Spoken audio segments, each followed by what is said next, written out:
Hi, I'm Dr. Neil Schultz, and this is Viewer Question Week at both Derm TV and BeautyRx. So welcome to the March 2013 episode of BeautyRx Live, where on live streaming video I'll answer your questions about skincare concerns and BeautyRx skincare products. The same products that have been bringing my patients for over a decade more beautiful, healthier, and younger looking skin. Patient-proven products, award-winning products, and products that just give great results. If you have a question, if you'd like to ask me something, just go to BeautyRxLive.com, put your question in the chat box, and I'll get to as many questions as I can. So let's jump right in, and we'll get to the first question. And this is a question from John. What type of acne scars is C2 laser for? I think John means a CO2 laser. How many treatments are needed? And is it true that CO2 laser is the most effective for acne scars? Thanks. John, the CO2 laser is really the original scar laser from the early 1990s that we used for full face resurfacing.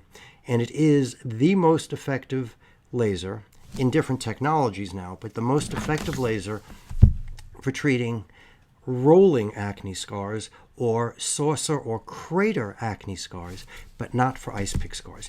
No lasers work well for ice pick scars. Ice pick scars need to be treated by literally being cut out with little punch excisions, and we sew up the 2 or 3 millimeter area. But the CO2 laser is the most effective laser for non-ice pick type scars.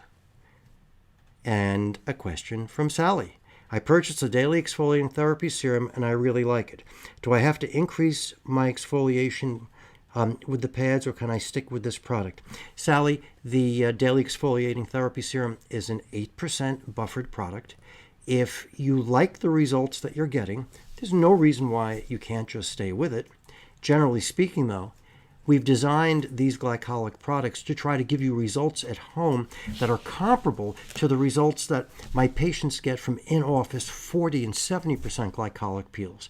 So if we want to get the skin rejuvenation, the luster, the brightness, and control and prevention of acne that you can optimally get with glycolic exfoliation, then I would recommend advancing to the 10% advanced exfoliating therapy pads by starting those pads on alternate nights. Continue your serum on the nights you're not using the pads, but on alternate nights, use the pads.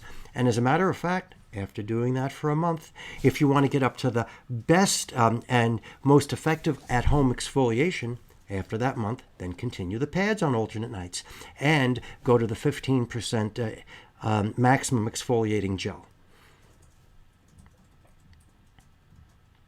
Beth asks, sunscreen clogs my pores, so I skip it. Is it okay to wear it only at the beach? Beth, sunscreen shouldn't be clogging your pores. If it's clogging your pores, then you're using a sunscreen that's not in the right oil and water vehicle for your skin type. So there is no reason why sunscreen needs to clog pores. There are many sunscreens, such as the Maximum Solar Defense Sheer Cream by BeautyRx and the sunscreen pads, the Essential Solar Defense Pads SPF 30. These are very, very light vehicles. They won't clog pores. So if you're getting clogged pores, you're just not using the right vehicle for your skin type. And more importantly, you really need to use sunscreen every day, rain or shine, not just when you're at the beach. Again, I'm Dr. Neil Schultz. This is BeautyRx Live, where we're bringing you answers to questions about common skincare concerns, your skincare concerns, BeautyRx products. If you'd like to ask me a question, just go to BeautyRxLive.com and put your question into the text box, and I'll be happy to answer it. So Molly asks, Dr. Schultz, I read that water deactivates glycolic. So if I put a moisturizer on afterwards, will it negate the effects of the glycolic? Molly, we used to think that water could inactivate glycolic. But really what happens with water is if you have enough water, you'll just dilute it. So that's why in the BeautyRx skincare line, there are no glycolic-based cleansers because you would be using so much water with the cleanser and you wouldn't have enough contact time that the glycolic couldn't be effective on the basis of not enough time, and the water that you use when you're washing would just dilute it. So if you're using a moisturizer on top of your glycolic, or let's even go a step further, what about BeautyRx Daily Exfoliating Therapy Cream? That cream has water in it. The water in that cream doesn't inactivate the glycolic. They live very happily together. The issue with water and glycolic is merely that if you have too much water, as when you're splashing water in your face and washing, that will just dilute it down to a point where it won't be effective. So it's just fine to use your moisturizer after your glycolic exfoliant. Sohia asks, I mix a 3% BHA with a 2% BHA. Does that make it a 5% BHA product? Actually, no, it doesn't. We tried this experiment and we did a Derm TV episode on what happens if you mix an 8% and a 10% glycolic product. It really depends on how much of each you're using. If you're using equal amounts of the 3% BHA and with an equal amount of the 2% BHA, you're going to wind up with a 2.5%. If you're using much more of the 3%, then you're going to get a percentage closer to 3. And if you're using much more of the 2, you get a concentration closer to 2. Just to bring back some bad memories from high school, it's called a weighted average, and it depends on the quantity and the percent. And when you mix them all together, that's what then determines what the final percentage is, but it's going to be between those 2%, not in addition of the 2%. Rebecca asks, do you still need to exfoliate even if you don't have acne-prone or aging skin? Rebecca, that's a great question. I don't know anybody who doesn't have aging skin other than young children. But once you're past your teenage years, whether you can see it or not, your skin is aging. And glycolic and exfoliation is not just for the aging process or to help the skin look better through the aging process, but it's also as a result of the fact that as you get older, the skin cells are not all shed synchronously on the 28th day. And if they're not all falling off on the exact same day, then they start to accumulate into little mounds here and mounds there, whether they've been there 40 days or 50 days instead of the 28 days. And it's those little mounds of cells that make your skin dull and matte and also help to retain some extra brown pigment that causes brown blotches and brown spots. So those are the reasons that you want to exfoliate every day, to take off the dulling dead cells, not just the clogging ones, but the dulling dead cells, the browning dead cells. So the single most important therapeutic thing you can do for your skin on a regular and hopefully daily basis is to exfoliate. The single most important preventative thing, of course, is to wear sunscreen every day, rain or shine. Again, I'm Dr. Neil Schultz on BeautyRx Live, and if you have any questions about your skincare products, your skincare concerns, please go to BeautyRxLive.com and just put your question into the text box. Anna says, I heard recently that aspirin can help prevent melanoma. Is this true?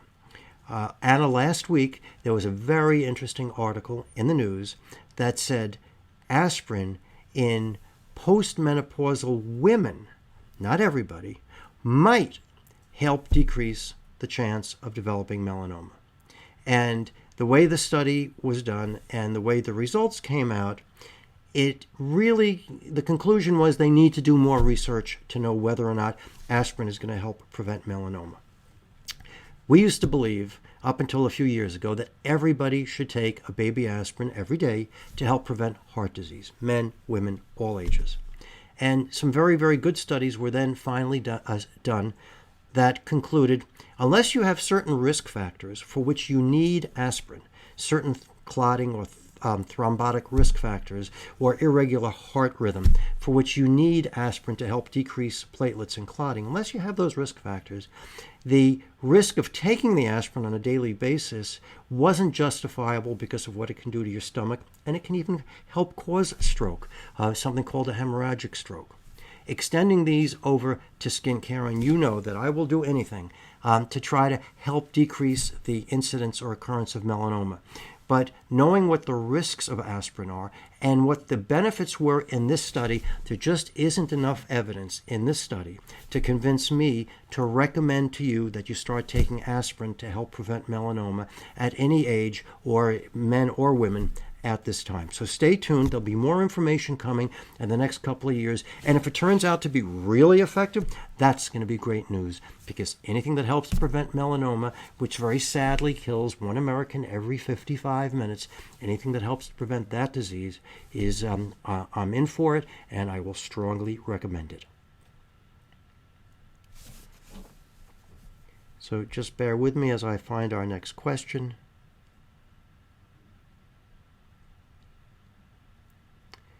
Sophia asks, do I have to wait after washing my face to apply my BeautyRx Daily Exfoliating Therapy Serum and another 30 minutes after applying it so I don't dilute it?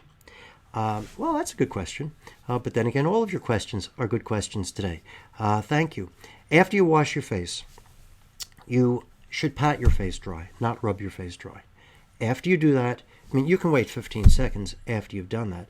Then you put on your daily exfoliating therapy serum. So there's no reason to wait after you've dried your face to put your serum on. There's not going to be enough moisture retained in the skin to meaningfully dilute that serum. And don't forget, there's a lot of water in the serum. It's one of the ingredients in the serum as well as in the cream. Paul asks, does a product with 5% niacinamide do anything for skin such as brown spots and acne? I'm seeing products popping everywhere with it in them. Niacinamide and related products, these are all derivatives of niacin, can help decrease pigmentation. But the flip side is, depending on the actual form of it, it can also cause some redness and it can cause some irritation, so you have to be very careful. It has a much better track record for helping to reduce brown pigmentation than it does for helping with acne. But certainly, if you want to reduce brown pigmentation, I would make sure you're doing 3 things. Number 1, you've got to use a sunscreen every day, because no matter how effective our bleaches are and our exfoliants are at reducing pigmentation, the sun can increase pigment faster than we can decrease it. Number 2, for brown pigmentation, you need to exfoliate every day, as you do, as I've discussed before today, to make sure you're taking off all the extra layers of dead cells that have too much brown in them. And lastly, you want to use a bleach, either a hydroquinone-based bleach, which is traditional, or a non-hydroquinone-based bleach like BeautyRx Brightening Complex, to help slow down your melanin cells, your melanocytes, which are the cells that make melanin, to slow down their production of new melanin, again to help decrease all of this excessive brown pigmentation. Jean asks, I use a serum in the morning. Should I put it on after my sunscreen, even though it's lighter? If your serum is lighter than your sunscreen, then according to the rules of applying skincare products, where you want to put the lightest on first, then it would make sense to put the serum on first. But I always say that in order to be sure that you can get the maximum benefit from your sunscreen, that you can get the promised SPF that's on that label, you really need to put your sunscreen on first. And I believe that. I'm very, very firm with that. The only products that I believe in putting on before your sunscreen is spot acne products, which are very thin products that dry immediately and really don't represent much of an impediment for your sunscreen. And also, they're just in small areas where you have your pimples. So I'm going to suggest that your serum, whether it's a glycolic serum or a vitamin C serum, be used at bedtime. If, on the other hand, you still want to use it in the morning, then we're going to violate the rule of putting on lighter things before heavier things. I'm going to suggest that you still put your sunscreen on first and then put your serum on top of that. You'll get some penetration, just not as much as you'd like. So this is the March episode for BeautyRx Live, and welcome. If you'd like to ask me a question, I'm Dr. Neil Schultz. Just go to BeautyRxLive.com and put your question in the chat box. Paula asks, I found a 4% BHA product with a pH of 3.6. Would I get the whole 4%, and would that be effective for exfoliation? The company suggested I use it every night. The pH of BHAs like salicylic acid, or I should say the pKa, which is the pH at which you have 50% bound and 50% free, is very different for BHA than for AHA, and in particular glycolic acid. So it would actually depend on which BHA product it is as to what percentage you would get, depending on the pH. So it's not a you can't generalize other than to say that the lower the pH, the more free acid you're going to have, but the lower the pH, the more apt you are to get irritation. So it really is going to depend on exactly what type of BHA product that is. Susan asks, does dermabrasion really do anything for acne scars? I had 2 friends do it and got no improvement. Well, Susan, it depends on whether we're talking about dermabrasion or microdermabrasion, because there isn't that much actual dermabrasion done anymore for acne scars. The real process of dermabrasion was a wire brush, spinning wire brush, that actually took off the whole upper layer of skin and then went into the dermis, as deep as we go with CO2 lasering, almost as deep as we go with phenol peels, certainly as deep as we go with TCA peels. And that process of dermabrasion required a 10-day healing process to get all your skin back. And the reality is that that process, dermabrasion, was very helpful for the same types of acne scars that lasers are helpful for, namely crater-type scars, rolling scars, again, not very helpful for ice pick scars. Now, if you're really referring to microdermabrasion, where they have those particles of sand or aluminum oxide that are sprayed onto your skin that sort of polish your skin as a physical exfoliant and then sucked back up into the tube so they don't wind up all over the room, microdermabrasion is minimally helpful for acne scars, as is any other form of superficial exfoliation. It's not really any type of superficial exfoliation, whether it's chemical with glycolic or physical with microdermabrasion, really is not the way that you're going to have a meaningful improvement with your acne scars. Justine is asking, I use my antioxidant in the morning because I'm afraid it won't work if I use it at night with my exfoliant. Am I still getting the antioxidant benefits? Actually, Justine, it's often a problem using your antioxidant in the morning, because anytime the antioxidant is exposed to ultraviolet light, which is high energy, dangerous, high levels of dangerous UV light, the UV is going to inactivate your antioxidant, because the antioxidant works by absorbing that energy. And if you put it on during the day when there's UV out, then the antioxidant is going to be neutralized. It's sort of going to add to the effect of your sunscreen.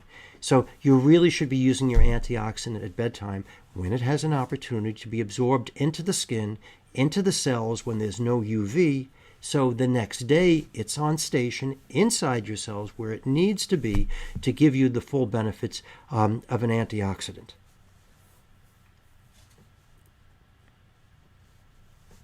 By the way, I think I should mention that next month for April BeautyRx Live, we're going to be changing the time, so please watch the website to make sure that you know what time April's BeautyRx Live will be, because it is going to be probably in the later afternoon or in the evening.